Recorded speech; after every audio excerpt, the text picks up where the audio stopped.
गणेशाय नमः। वक्रतुंड महाकाय सूर्यकोटि समप्रभ निर्विघ्नं कुरु मे देव शुभकार्येषु सर्वदा। नमामि देवं सकलार्थदं तं सुवर्णवर्णं भुजगोपवीतं गजाननं भास्करमेकदन्तं लम्बोदरं वारिभावशनं च एकदन्तं महाकायं लम्बोदरे गजाननं विघ्ननाशकरं देवं हेरम्बं प्रणमाम्यहम्। विघ्नेश्वराय वरदाय सुरप्रियाय लम्बोदराय सकलाय जगद्वेताय नागाननाय श्रुतियज्ञविभूषिताय गौरीसुताय गणनाथ नमो नमस्ते। द्वौ इमौ ग्रसते भूमिः सर्पो विलशयानिवं राजानं चाविरोद्धारं ब्रह्माणं चाप्यवासिनं गजाननं भूतगणादिसेवितं कपितजम्बुफलचारुभक्षणम् उमासुतं शोकविनाशकारकं नमामि विघ्नेश्वरपादपङ्कजं। रक्ष रक्ष गणाध्यक्ष रक्ष त्रैलोक्यरक्षकं भक्तानां भयं कर्ता त्राता भवो भवार्णवात्। केयूरिनं हारकिरीटजुष्टं चतुर्भुजं पार्श्वराभयानीं श्रीनिं वहन्तं गणपं त्रिनेत्रं सचामरस्त्रीयुगलेन युक्तं। वक्रतुंड महाकाय सूर्यकोटि समप्रभ निर्विघ्नं कुरु मे देव शुभकार्येषु सर्वदा।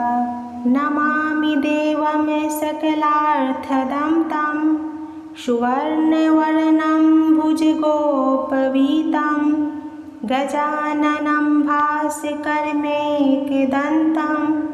लम्बोदरं वारिभावशनं च एकदन्तं महाकायं लम्बोदरे गजाननं विघ्ननाशकरं देवं हेरम्बं प्रणमाम्यहम्। विघ्नेश्वराय वरदाय सुरप्रियाय लम्बोदराय सकलाय जगद्वेताय नागाननाय श्रुतियज्ञविभूषिताय गौरीसुताय गणनाथ नमो नमस्ते। द्वौ इमौ ग्रसते भूमिः सर्पो विलशयानिवं राजानं चाविरोद्धारं ब्रह्माणं चाप्यवासिनं गजाननं भूतगणादिसेवितं कपितजम्बुफलचारुभक्षणम् उमासुतं शोकविनाशकारकं नमामि विघ्नेश्वरपादपङ्कजं। रक्ष रक्ष गणाध्यक्ष रक्ष त्रैलोक्यरक्षकं भक्तानां भयं कर्ता त्राता भवो भवार्णवात्। केयूरिनं हारकिरीटजुष्टं चतुर्भुजं पार्श्वराभयानीं श्रीनिं वहन्तं गणपं त्रिनेत्रं सचामरस्त्रीयुगलेन युक्तं। वक्रतुंड महाकाय सूर्यकोटिसम्प्रभः निर्विघ्नं कुरु मे देव शुभकार्येषु सर्वदा। नमामि देवं सकलार्थदं तं सुवर्णवर्णं भुजगोपवीतं गजाननं भास्करमेकदन्तं लम्बोदरं वारिभावशनं च एकदन्तं महाकायं लम्बोदरे गजाननं विघ्ननाशकरं देवं हेरम्बं प्रणमाम्यहं। विघ्नेश्वराय वरदाय सुरप्रियाय लम्बोदराय सकलाय जगद्वेताय नागाननाय श्रुतियज्ञविभूषिताय गौरीसुताय गणनाथ नमो नमस्ते। द्वौ इमौ ग्रसते भूमिः सर्पो विलशयानिवं राजानं चाविरोद्धारं ब्रह्माणं चाप्यवासिनं गजाननं भूतगणादिसेवितं कपितजम्बुफलचारुभक्षणम् उमासुतं शोकविनाशकारकं नमामि विघ्नेश्वरपादपङ्कजं। रक्ष रक्ष गणाध्यक्ष रक्ष त्रैलोक्यरक्षकं भक्तानां भयं कर्ता त्राता भवो भवार्णवात्। केयूरिनं हारकिरीटजुष्टं चतुर्भुजं पार्श्वराभयानीं श्रीनिं वहन्तं गणपं त्रिनेत्रं सचामरस्त्रीयुगलेन युक्तं। वक्रतुण्डमहाकाय सूर्यकोटिसम्प्रभः निर्विघ्नं कुरु मे देव शुभकार्येषु सर्वदा। नमामि देवं सकलार्थदं तं सुवर्णवर्णं भुजगोपवीतं गजाननं भास्करमेकदन्तं लम्बोदरं वारिभावशनं च एकदन्तं महाकायं लम्बोदरे गजाननं विघ्ननाशकरं देवं हेरम्बं प्रणमाम्यहं। विघ्नेश्वराय वरदाय सुरप्रियाय लम्बोदराय सकलाय जगद्वेताय नागाननाय श्रुतियज्ञविभूषिताय गौरीसुताय गणनाथ नमो नमस्ते।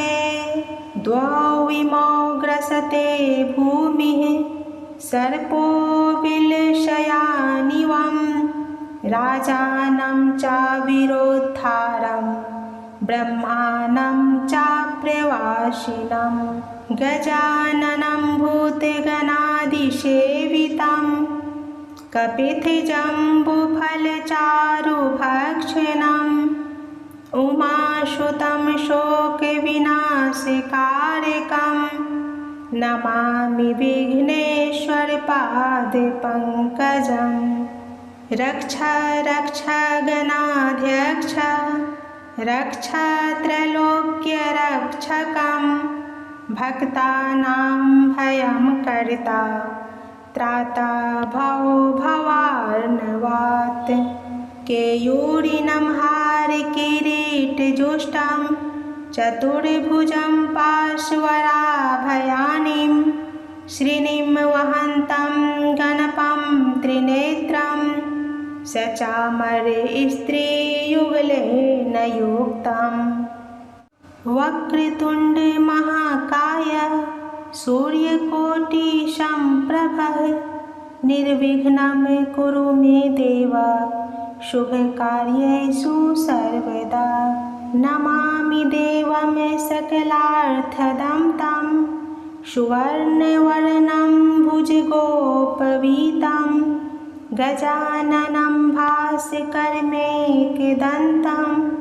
लम्बोदरं वारिभावशनं च एकदन्तं महाकायं लम्बोदरे गजाननं विघ्ननाशकरं देवं हेरम्बं प्रणमाम्यहं विघ्नेश्वराय वरदाय सुरप्रियाय लम्बोदराय सकलाय जगद्वेताय नागाननाय श्रुतियज्ञविभूषिताय गौरीसुताय गणनाथ नमो नमस्ते। द्वौ इमौ ग्रसते भूमिः सर्पो विलशयानिवं राजानं चाविरोद्धारं ब्रह्माणं चाप्यवासिनं गजाननं भूतगणादिसेवितं कपितजम्बुफलचारुभक्षणम् उमासुतं शोकविनाशकारकं नमामि विघ्नेश्वरपादपङ्कजं रक्ष रक्ष गणाध्यक्ष रक्ष त्रैलोक्यरक्षकं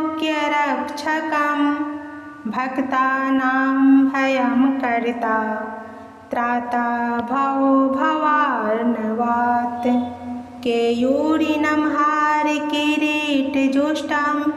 चतुर्भुजं पार्श्वराभयानीं श्रीनिं वहन्तं गणपं त्रिनेत्रं सचामर स्त्रीयुगलेन युक्तं